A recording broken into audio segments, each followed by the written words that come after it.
Vai tu zini, kas ir šis? Vīrietis ar skaistiem matiem. Jā, blogeris varbūt. Viņš dzied. Dzied? Da. Labi, reprop. Viņu var saukt Oskars vai Jānis. Valmiers, man šķiet.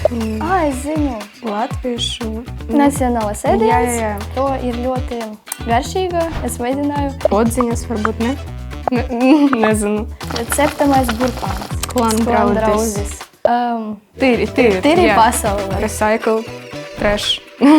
Tīra dabu, tīra parku. No sliktiem cilvēkiem, kuri neizmest atkritumi. Jā.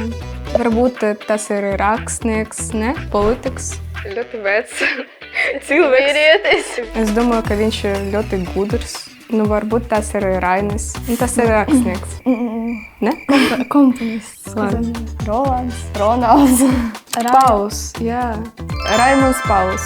Latvijas simbols. Jā, varbūt pār mežu dabas. Izskatās kā kāda eglīte. Jā. Varbūt viņš ir katra māja. No kaut ko sargā. Muzikāls instruments. Ar pirkstiem. Jā, ar pirkstiem. Lai vīries, lai spēlētu ar pirkstiem. Raksti komentāru. Ar ko tev asociējas Latvija?